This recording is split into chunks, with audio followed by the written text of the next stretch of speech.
Alright, hey, what's up guys? Josh from TheBitBlock here to bring you through our detailed video review for Kirby's Dream Collection on the Wii.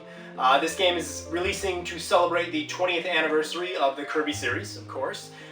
Not only are you going to be getting 6 classic Kirby games on one game disc, but you're also going to get a CD soundtrack with tons of music on it, as well as a celebration booklet, which basically goes over the history of the Kirby series with a lot of sketches and information that you haven't seen before, so it's really cool. The title retails for $39.99 here in North America, so it's a little bit cheaper than your average Wii game, and it's also out in Japan, and I'm sure it will be coming to Europe and Australia very soon. So you know what? Let's not waste any more time. Let's jump into our video review for Kirby's Dream Collection.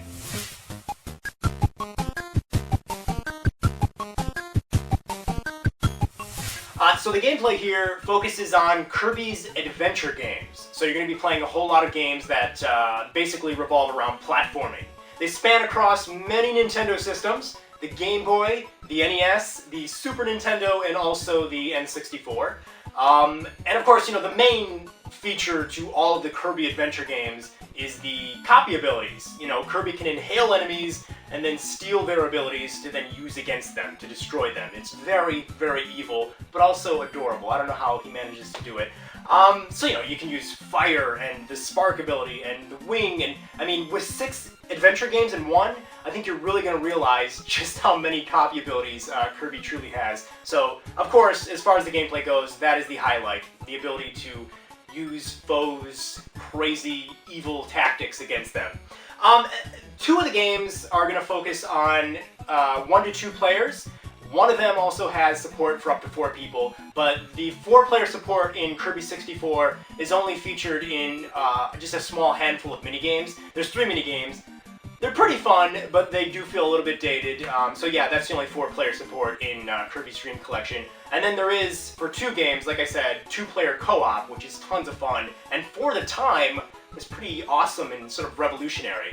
And so yeah, it's definitely more single-player than multiplayer, but there is a pretty good sampling of multiplayer gameplay here as well.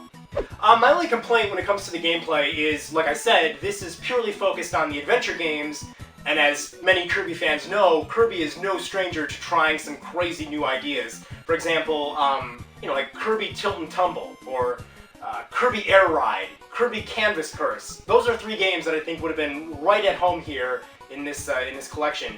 You know, I mean, especially Kirby Air Ride, that would have played, you know, perfectly fine. Something like Kirby Tilt and Tumble, I think could have used the Wii Remote's tilting functionality to control. And then Kirby Canvas Curse, I might be going out on a limb here, but I think that probably would have controlled pretty well with the Wii's pointing functionality. So, little complaint that it is all adventure games, but you know what? They are tons of fun, and they definitely stand the test of time.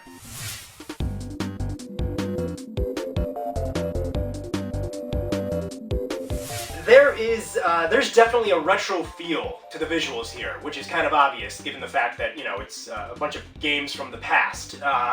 But yeah, you know, I'm personally somebody who really loves sprite artwork and, you know, the whole pixely design, so I think the games still look great.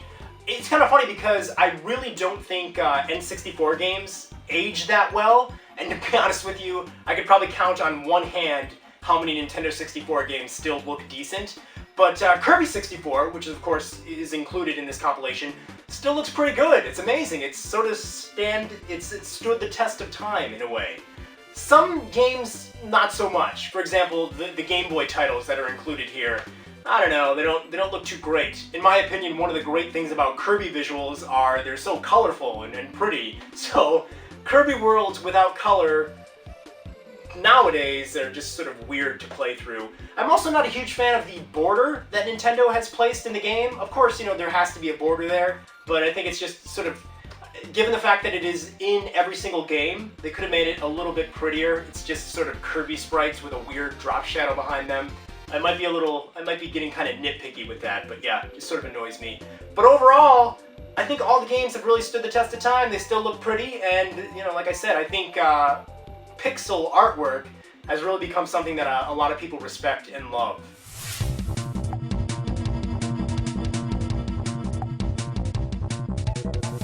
So, first of all, what I want to mention in the audio is that the CD soundtrack that comes with Kirby's Dream Collection has a whopping 45 bits of music on it. That is a ton, especially when you compare that to, for example, the Zelda 25th anniversary. I don't really remember the exact total, but I think that had like 10, so this has so much more. A lot of them are just directly pulled from past games, but there is some new stuff, totally reorchestrated, and it sounds amazing. So, when talking about the audio, I think the best way to review it is to just give you a few samples. So you know what? Brace your eardrums because you're about to hear some classic Kirby goodness.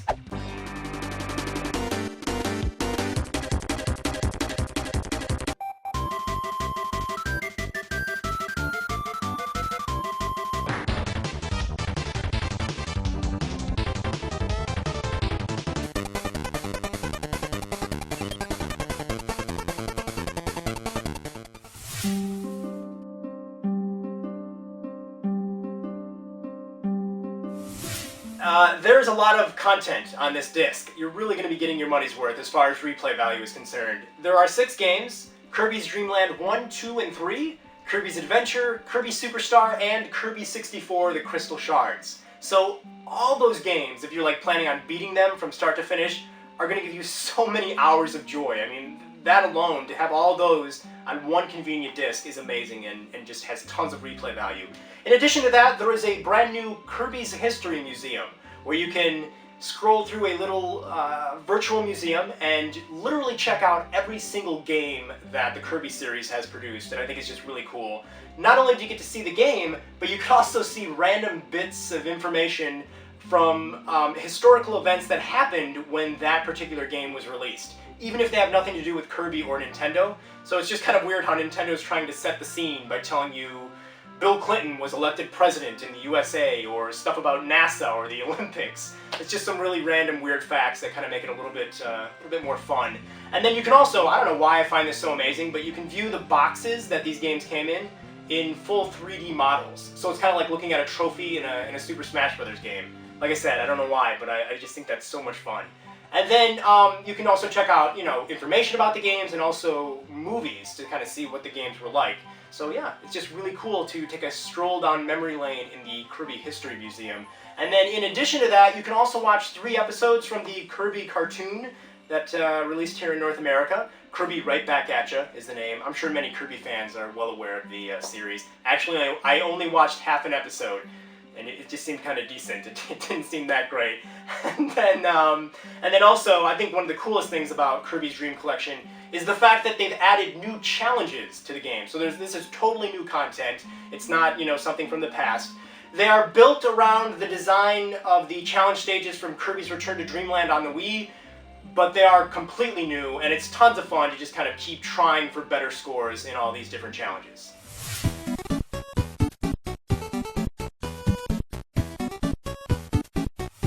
Alright, so in conclusion, I think this game is a must-have for any Kirby fanatic. It really offers so much great content, and it's such a great trip down memory lane to see how the Kirby series has progressed through time. And it really puts into perspective just how many games Kirby has really released.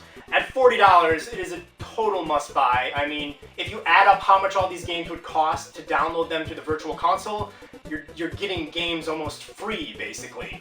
Throw in the fact that you also get the CD and the art booklet. I mean, come on. Like I said, if you're a Kirby fan, you have to pick this up. I have a few complaints. They're very minor, though. For example, like I said, I'm a little disappointed that they only focused on the adventure titles. I would have loved to see Kirby Air Ride in the disc, for example. To this day, I still play Kirby Air Ride with friends, by the way, and we play the city trial mode, which is amazing. So yeah, I wish there was more variety in the gameplay and the games that were chosen. Also, an NES game, a Super Nintendo game, and a Game Boy game, those take up next to no space on a game disc. So I think Nintendo could have thrown in a few more games. And then also, very small complaint, I wish the Celebration booklet was actually a hardcover instead of just being like an instructional booklet, but it is filled with a lot of cool information, so yeah, just very small little complaint. Overall, like I said, it's awesome. It is Nintendo's best anniversary disc, so yeah, check it out. Kirby's Dream Collection is out right now in North America and Japan, coming to other territories very soon.